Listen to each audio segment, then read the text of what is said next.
Alors pourquoi on prend des bonnes résolutions d'abord? Pourquoi est-ce qu'on prend des bonnes résolutions? En général, elles ne sont pas très bonnes, parce qu'en général, on prend tout un tas de petites résolutions, tout simplement, alors qui sont, on veut maigrir, on veut se mettre à faire du sport, on décide qu'on va aller voir un film par semaine, on va faire de la méditation, j'en sais rien. Tout un tas de résolutions qui sont des petites résolutions qu'on prend en début d'année, qu'en général, on ne va pas tenir. Et bien, pourquoi on prend ces bonnes résolutions? C'est parce qu'on est incapable de prendre la vraie seule résolution qu'il faudrait prendre, qui est en fait une grande résolution, qui serait d'en avoir une seule, qui serait d'adopter un projet de vie. C'est-à-dire que plutôt que de passer son temps à prendre des petites résolutions qu'en général on ne va pas tenir parce qu'elles sont désordonnées, qu'elles ne correspondent à aucune logique et juste à l'urgence, donc plutôt que de prendre des petites résolutions qu'on ne va pas tenir, il vaudrait mieux qu'on prenne une grande résolution qui nous tienne. Alors est-ce que certains événements peuvent être déclencheurs pour prendre ces résolutions? Il y a toujours des événements déclencheurs qui font qu'on va soit prendre des résolutions, soit adopter un projet de vie. En général, ça peut être une question d'âge. Vous arrivez à 40 ans, à 50 ans, vous avez la crise de la quarantaine, de la cinquantaine, qui est une crise au vrai bon sens du mot. C'est-à-dire on se remet en question, crise égale opportunité, on dit toujours en japonais, mais c'est vrai donc, en chinois d'ailleurs.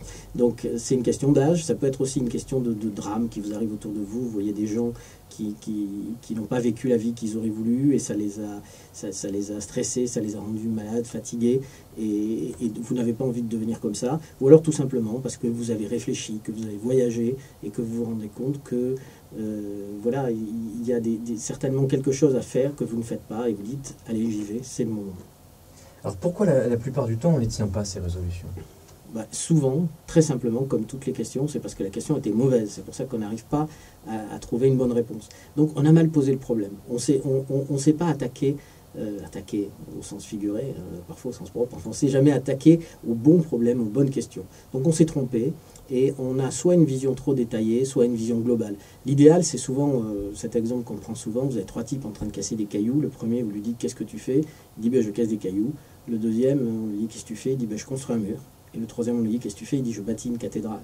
Donc, clairement, le type qui a des chances de ne pas se tromper dans ce qu'il va faire, c'est celui qui saura à la fois qu'il est en train de casser du caillou, c'est-à-dire qu'il aura une vision petite, immédiate des choses, mais également qui aura un sens plus général. Il sait qu'il fait une cathédrale. Donc, c'est l'idée d'avoir à la fois cette vision du détail et cette vision générale qui fait qu'on y arrive. C'est-à-dire que si vous voulez, des bonnes résolutions au sens de celles qu'on prend au début de l'année ou à n'importe quel autre moment, mais dans le cadre d'un projet plus général, un projet de vie. Ça marche. Si vous ne faites que des petites choses comme ça, il y a 9 chances sur 10 que ça ne marche pas. C'est comme les régimes que vous décidez, jugez-les sur 5 ans, il n'y en a aucun qui marche. Alors quel conseil vous donneriez, vous, à ces gens qui veulent prendre de bonnes résolutions et qui n'y arrivent pas? D'abord, je leur conseillerais de ne pas commencer par prendre des bonnes résolutions, mais par en prendre une seule, qui serait de dire qu'ils vont adopter un projet de vie. C'est-à-dire qu'ils vont quelque part se dire qui est-ce que je veux devenir, pas qu'est-ce que je veux faire dans l'année qui vient, qui est-ce que je veux devenir dans les années qui viennent. Donc de commencer par ça.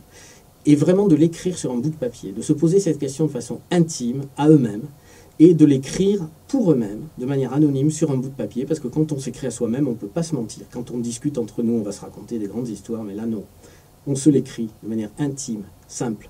En quelques lignes, on les enterre dans une enveloppe et au lieu et on les enterre sous un arbre, on les enterre dans un endroit qu'on aime bien et du coup elles germent dans la tête et du coup ça devient une espèce de boussole qu'on a en tête, qu'on n'oublie jamais et tout ce qui va nous arriver, tout ce qu'on va devoir faire à partir du moment où on a planté ces résolutions, non pas pour les oublier mais pour les faire germer, eh ben, on va orienter sa vie différemment. Et ça c'est probablement la première et la seule grande résolution à prendre le plus vite possible. Et c'est important de s'écrire à soi-même? S'écrire à soi-même, c'est très important. Parce qu'on ne se ment pas. Quand on se raconte des histoires, quand on discute entre nous, on peut se raconter des jolies histoires, des jolies résolutions qu'on ne va pas tenir. S'écrire à soi-même, on ne se ment pas. Parce qu'on est face à soi-même, on se dit, bon, ouais, ça, on voit bien que ce qu'on peut se dire, ce qu'on va tenir, ne pas tenir. Donc c'est très important de s'écrire à soi-même, de le faire de manière intime, secrète, mais une fois qu'on aura fait ce que j'appelle les premières volontés. C'est-à-dire que les gens passent leur temps à prendre des petites résolutions en fin d'année qui ne tiennent pas, et à écrire un testament, c'est le seul moment où ils font des choses sérieuses aussi, qu'ils ne verront pas puisqu'ils seront morts, et c'est leur dernière volonté. Moi ce qui m'intéresse, et le livre que j'ai écrit, c'est autour de ce thème-là, c'est le thème des premières volontés. Écrivons ça, écrivons qui on veut être, enterrons-le dans un arbre, et respectons nos premières volontés qui sont quand même les plus intéressantes. Impeccable, ça a été concis.